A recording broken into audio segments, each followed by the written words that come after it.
que vous allez bien. Bienvenue dans une nouvelle vidéo. Dans cette vidéo, on va faire la suite de la vidéo précédente qui est à propos de l'amplificateur opérationnel idéal. Alors, cette vidéo-là, on va faire le montage opérationnel additionneur.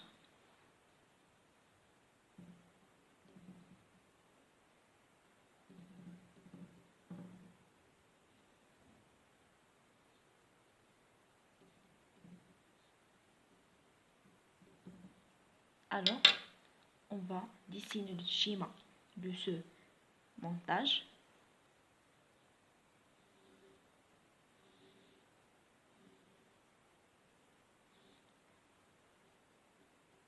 L'inverseur, l'entrée non inverseur est reliée à la masse. Alors, pour l'entrée inverseur, il était relié avec 3 résistances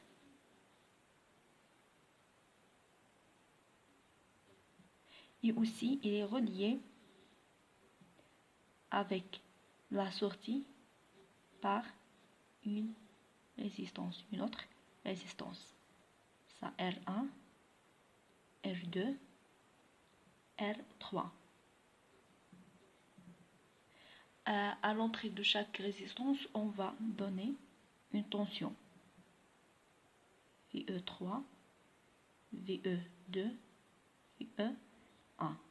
On a bien sûr le courant I1, ça le courant U2, ça le courant E3 et ça le courant qui va traverser la résistance R. Bien sûr, ce point-là, on a la tension de sortie VS. On a souvent besoin de mélanger plusieurs signaux ensemble, comme cet exemple-là.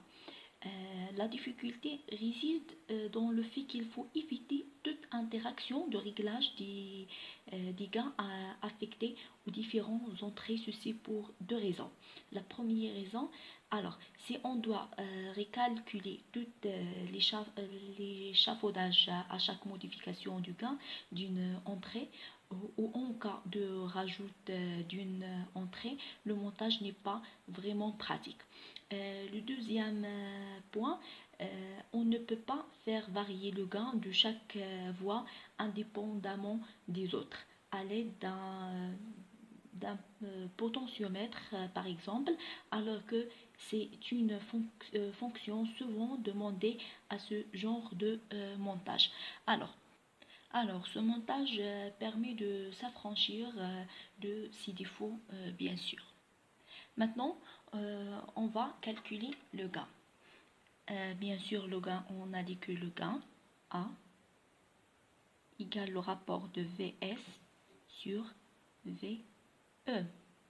Et toujours, on travaille par des amplificateurs opérationnels idéaux, c'est-à-dire les approximations de amplificateur idéal, c'est que V- égale à V plus et I plus égale I moins égale à 0. Alors, il y a plusieurs méthodes. Moi, je vais choisir la méthode plus simple, c'est la méthode de loi d'Ohm. Alors, on a cette tension-là, UR. Comme UR égale R fois I, d'après la loi d'Ohm. On a aussi UR égale la différence de tension à cet point et la tension à cet point-là. Alors, la tension à ce point, c'est VS. Et la tension à ce point, c'est V moins. On a la V moins, ça V plus. Donc UR égale V moins VS.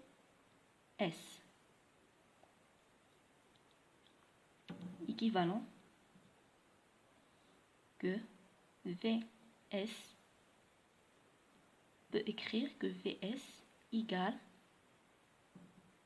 V moins U R. D'après la loi d'Ohm, on a UR égale R fois I. Donc VS égale V moins R fois I. Bien sûr, V moins, on a V plus, il est relié à la masse. Donc V plus égale à 0. Et on a dit, d'après les approximations de amplificateur idéal, on a V moins égale à V plus. Donc V moins égale à 0. Ça égale à 0. Cela signifie que VS égale moins R fois I. Alors, d'après la loi de Neu,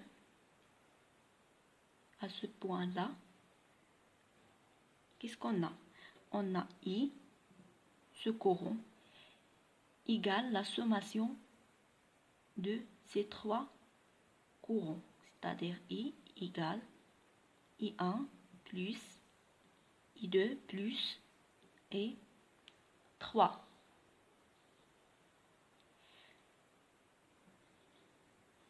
Alors, on a la tension entre la borne de chaque de ces résistances. La tension UR1, c'est-à-dire cette tension.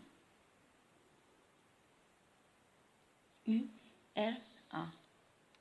Alors, UR1 égale combien? Égale R1 fois I1 égale aussi la tension à ce point moins la tension à ce point. La tension à ce point, c'est VE3 moins la tension à ce point là, c'est la même tension à ce point, c'est-à-dire la même tension à ce point, c'est-à-dire égale moins V moins V moins, on a dit égale à 0. Donc UR1 égale R1 fois I1 égale VE3. C'est-à-dire que I1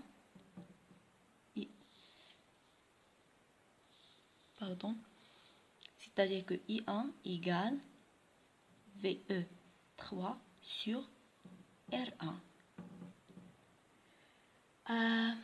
Alors, on va faire la même chose pour la tension UR2.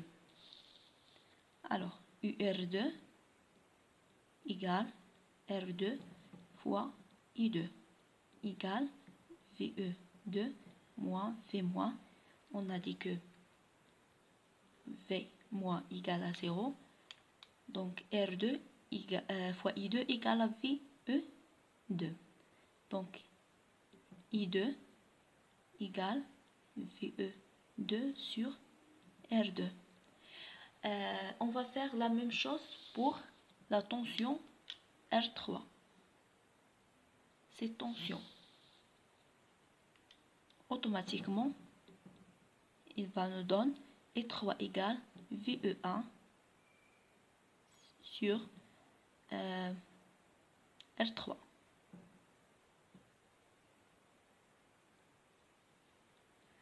Alors, on va revenir à cette relation-là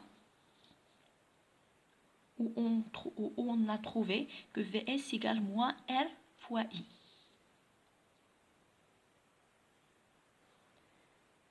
on a Vs égale moins R fois I. Et on a dit que I égale la sommation de ces trois courants. Et chaque courant, on a l'écrit par VE3 et par la tension d'entrée et la résistance. Donc, égale moins R. I, on a dit c'est la sommation de ces trois courants. Donc, moins R. Vs égale moins R. On a I1 égale VE3 sur R1 plus I2, c'est VE2 sur R2 plus I3, c'est VE1 sur R3. Alors, c'est la relation finale.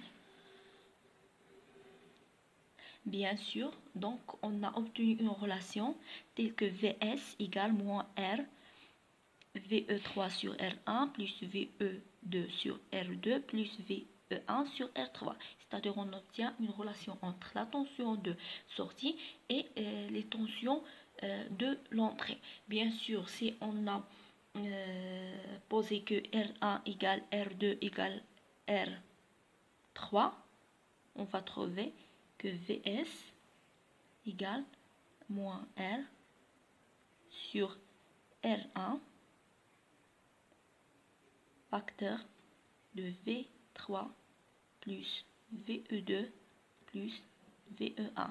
Ça, si R1 égale R2 égale R3 pour simplifier seulement le calcul. Sinon, voilà la relation qui relie la tension de sortie avec les tensions d'entrée.